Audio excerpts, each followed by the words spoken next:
the last miner out, wheeled in for treatment.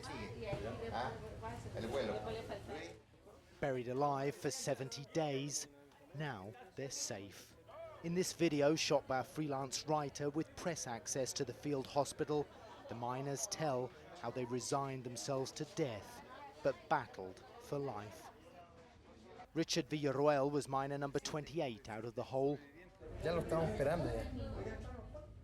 We were waiting for death because our own bodies were eating themselves.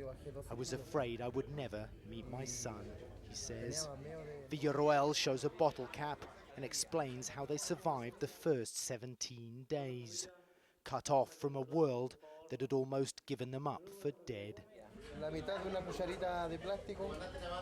Every day we ate just half a plastic spoonful of tuna.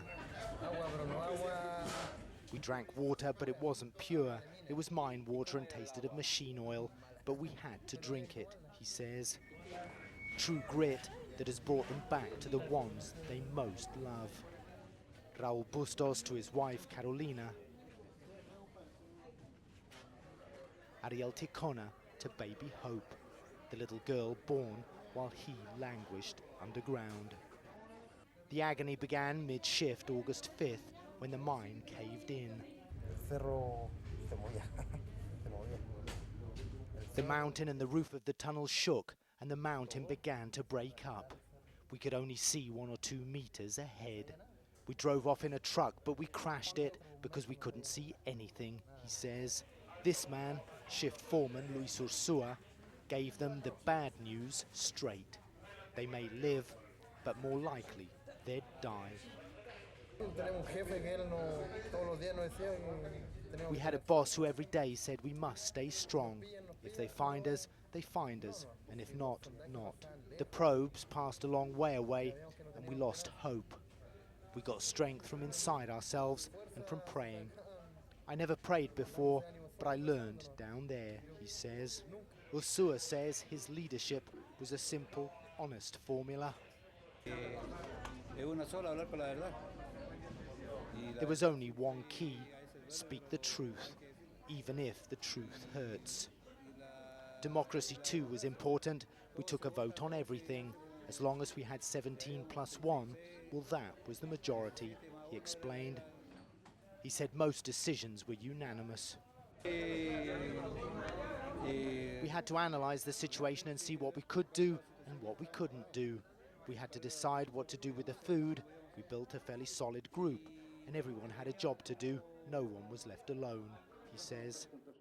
The first 17 days, when the miners were lost, feared dead, were the most critical. I realized several companions were in a bad way. Several didn't get up after the first day. They were young and hadn't long been working in mining. They threw themselves on the ground and didn't get up, Villarroel explains. But even as rations ran out, the miners never thought about turning on each other. We never talked about that, but when everything passed, it became a joke.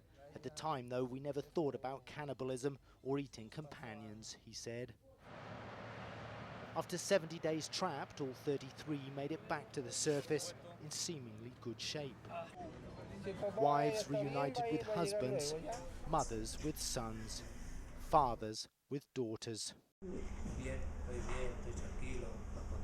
I'm good, calm. I'm happy to be back with my family. I have been born again. I'm another man. I've changed 100%, Esteban Rojas says. Life is going to change. God has given me another opportunity, Raul Bustos says. But Daniel Herrera, 16th out of the hole, is unconvinced. This isn't a new world. It's the same nonsense, exactly the same, he says. Media reports suggest the miners have already been offered big bucks for interviews, books and movie deals. But some of the miners may have taken a pact of silence, at least until they get legal advice.